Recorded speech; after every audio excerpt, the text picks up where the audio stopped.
Okay, hey, so I figured I'd make a video real quick regarding the Seance booster boxes and product in general being stable. So if you guys watched my last video a few days ago, I talked about how it has been performing and how stable it has been compared to UFO, Wilderness, Cryptonation 2, etc. Um, but then I started thinking, right? So I mentioned in that video that there has been problems with singles, right? Now I didn't really expand on that. I didn't really talk more regarding that, and I decided, you know what? Let me kind of make a quick video to kind of talk about this thought process of mine because a cutting the print run in half definitely helped. But believe it or not, I feel like the clumping issues, and please don't cancel me, Metazoo, for saying clumping because I already got banned on Reddit for that. Um, I feel like the clumping issues with Seance in the booster boxes strangely helped stabilize it. You know, like couple that with the print run being cut in half. But the reason I say that is the singles are absolutely astronomically expensive for what the box is, right? Specifically, I mean, I don't even know what we're calling these. I forget if it's like the Hateful Eight. Is that right? Is that what it was for Seance? So if you guys are on TCG Player here, let me make my little bubble smaller. Oh yes, wait, too small. Yes, sir. All right. So Possessed Aura, arguably the biggest chase, besides of course the serialized cards. I don't include those because that's pretty difficult to get anyways. But arguably the biggest chase of the normal set is $125 on one listing. That doesn't mean that that's what it's been selling for. That just means that's what this listing is for. And there's only one on TCG Player, which is kind of weird. So absolutely no doubt that these will be selling for about $100 without any problem on eBay, etc. Booster boxes have kind of come down a bit. Honestly, there's only 26 booster boxes below $90. This really just to me seems like it's, these stores right here, Top Deck Keep, Fabled Collections, Invasion Toys, even Invasion. I thought Invasion Toys was a Metazoo partner.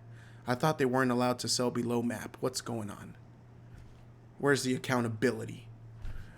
Southern Heat Gaming, which I think, yeah, I think they're a Metazoo partner as well. 8151, which, yeah. Anyways, these people, these shops that are selling for less than 90 currently, I'm assuming they're just dumping stock because it's the last quarter of the year. They're trying to make up, money for tax purposes to close out the year, Christmas shopping money for the smaller stores. That's really why I think the price went down in the span of like a week. Because when I made the video, these were like at $94 a box or $90 a box. And like after that, three people changed their pricing down to 84, 85, 87, and then this one's 81.51 with $7 shipping. So I really think these people are just kind of dumping the product per se. And granted, the 84 and 85, there's only one box. So, but Invasion Toys has 12. Southern Heat Gaming has 12. So, anyways, I'm digressing, but these people are probably just dumping it because it's end of the year, trying to make up their money, tax purposes, dead stock, the whole shebang, right? Okay. Besides that, if you actually notice, all of the singles that are the Hateful Eight have inadvertently been bloated in the secondary market due to what I believe is the actual clumping issue. So if these boxes are clumped and you mainly get 8 to 12 full hollows per booster box, the majority of people buy booster boxes. It's the best bang for your buck. It makes sense why people would buy a booster box over the other product, unless you're like a big collector, which I feel like the Metazoo community are pretty big collectors, especially in the very beginning. I believe we have more collectors than players currently. I could be wrong. I'm sure players have been going up as well, but the fact that these boxes were traceable, mappable, whatever you want to call it, there was roughly 8 to 12 full hollow packs, all of the same variety. You only get up to what, maybe 12, if you're lucky, maybe more than that, but like let's say 12 chances at pulling one of the Hateful Eight per booster box. And that doesn't include all the other full hollows in the set, right? Now, the thing about True Random, which has been, the case all up to this point, is the fact that it truly was, well, not truly, but they claim it was True Random. And you would see people come up with 30 full hollows in one booster box, which greatly increases the amount of the sought after cards on the market. You have a better chance of pulling them. That makes sense why those cards from previous sets.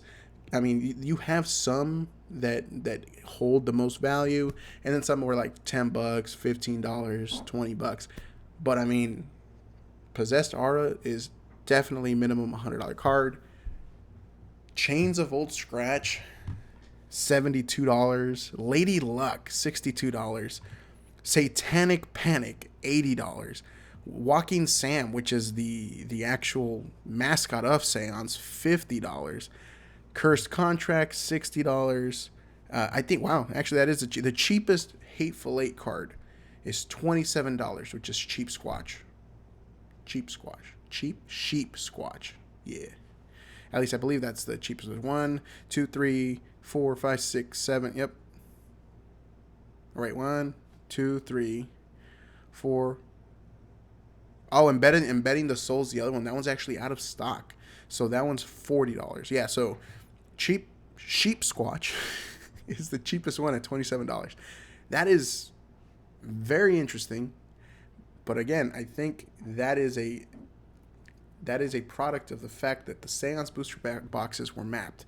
Now, here's the other thing that I've also noticed with Seance, and I'm actually surprised that they didn't implement the same change in Wilderness and in UFO, because they did this with Cryptid Nation 2nd Edition. In Seance, they started including full hollow Terras or Auras. I think it's Auras. Full hollow Auras or Terras. I can't remember which one it is, but they started including that in the spell books, which spell books are actually pretty stable at $40 a spell book. I mean, considering these are $49.99 MSRP, that's pretty good. I think this is actually holding up better than the booster boxes, when the booster boxes are supposed to sell for $150, right? So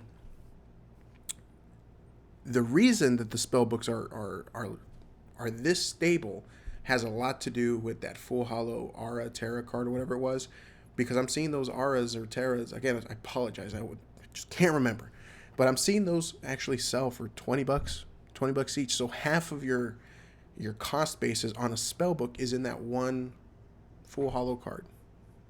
Isn't that crazy?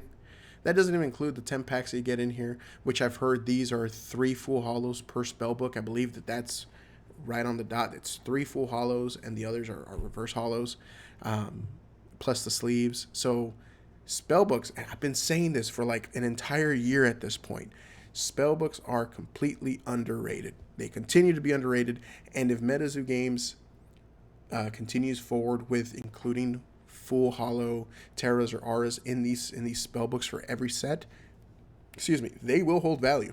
They will continue to be stable. I don't see them going down like we saw with Cryptid Nation 2. I think even Cryptid Nation 2 is at like 20 a booster spell book. Let's find out. Hold on. Where's it at? There it is. Yeah, Cryptid Nation 2 spellbooks are 21. And it's actually funny because you can literally make money on Cryptid Nation 2nd Edition by opening these spellbooks up, and you can sell those auras for like $5 to $10, $15 each, depending on which one you get. And then all the packs inside, the sleeves, they're all yours to keep. The sleeves, I sell these consistently for like $6 a sleeve, a pack of sleeves. So plus, like, with the shipping, I think I still take home like $3 or something like that. But I'm telling you guys, don't sleep on the spellbooks. Spellbooks are where it's at right now, in my opinion. Booster boxes for Seance, obviously they're mapped. Issues are there, but they've, according to what's out there in the news currently, they have fixed it with the NFT boxes. But again, it goes back to whether or not the clumping actually helped the singles hold value. And the problem is the value of these Hateful Eight are great for the people who pull them, right? I don't know which ones of these are actually meta yet. I haven't had the time to take a look at that. I don't know which ones are being used for competitive play. I know that, as a competitive player, if you see a card is worth $125 like this person's proposing, I mean, that's pretty dang expensive for one card. you know? So I can see how this would affect people. I mean, because even like the totality neutrality aura is like $60. Same with, or actually no, $60 for the totality neutrality, and like $80 for the one in wilderness, the prism aura. So this being way more than that is probably an issue. But again, it seems like it's all because of the clumping issues. So the singles are holding value, but that is actually a detriment in a way, because I believe the pricing of the singles are absolutely inflated just due to the amount of people who actually open boxes versus people who have them sealed versus stores that have been trying to sell them and haven't been able to. Like, that's why. So figured I'd make this quick video, and by quick I mean 10 minutes. Wow, we did good this time. I was expecting like a 20-minute video. So I figured I'd kind of talk about that and why I think we're kind of in that weird place with Seance where, yes, it's keeping stable per se, and the singles are worth a lot. But I can see how that can kind of come back and bite us in the butt. But I don't know. Let me know what you guys think. Do you think the clumping issues actually help to the singles be propped up and inflated in pricing? Or do you guys think that the Hateful Eight are actually worth this much? Again, based on recent sets with UFO, Wilderness, even the chase cards are not, besides, like Prismara and like Totality, Neutrality, the chase cards haven't been worth more than maybe $20, $25. So just laying that out there. If you guys have a bunch of singles, no, not those type of singles, regular card singles, and you guys are holding out, shame on you. Put them on the market. Let the prices go down. JK, I don't care. But figured I'd kind of, again, make a quick video about it, my thoughts on this process, and how it, I'm interested to see if, was this an accident? Like, maybe it wasn't. Maybe this was Metazoo trying to, and again, this is just me speculating, pretend that there's a little statement here saying that this is just speculation. Like, I don't know, like, what's to say that Metazoo doesn't have plans to change the true random down the road?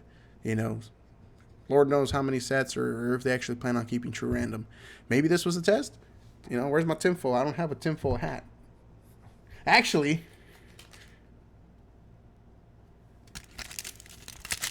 I don't give a fuck. Let's fucking go. Yeah, like, what if they did that? Like, what if this was a test run, or it was supposed to be a test run, and the factory messed up, and now they found out that they're mappable because they, instead of it making them, let's say, an easy 8 to 12 full holos guaranteed per box, and they spread it out between different pack cards, they fucked up and they put it all in one pack card, and now they were exposed. I don't know. Food for thought. Think about that. Would they do that? I don't know. I don't know what they're kind of thinking. Sorry. Don't ask me where I got this piece. I promise you it wasn't like, this was not part of the video gags or whatever. But I don't know. I mean, I wouldn't put it past the company to try and test something out like that to see how people reacted, how the market would react. Because if it was spread out properly, we wouldn't know that it's mapped, right? And if people were only getting 8 to 12 full holos per box, and that's what, 33% of the box, 30 whatever. And it actually showed that the secondary market was balanced out, single prices were actually worth something. It may be in their best interest to pursue that, right? And I don't know. I wouldn't put it past any company to try that. I mean, we've seen what happened with MTG. I don't think we need to talk. I don't think we need to talk about MTG anymore. I think there's been enough talks about that. But I wouldn't put it past the company if they were to actually try that, because I mean, every company is going to go through trial periods and testing things out. And again, whether that was part of Metazoo's plan or not, who knows? I'm sure it was not part of their plan to get caught or something, But if they did try to test something out, I'm sure, had they tested it out better, we wouldn't have found out. We may have known, like, hey, maybe this is not true random anymore, but we wouldn't feel like it's clumped. And who knows? Again, I'm just talking. Anyways, that's it for you guys today. Thank you guys for tuning in. Let me know what you guys think about the inflated prices of these singles, or if they're actually worth this amount. I really don't think that they're worth this. I really think that this is just a product of the clumping, and the fact that these Hateful Eight cards are just really hard to pull as is makes it even harder, depending on how much product has actually been opened compared to keeping sealed or unsold. So yeah, that's how Seance is doing. That's why Seance is pretty dang like chill. You know, like it's doing good. Singles are inflated. Thanks for coming to my TED Talk.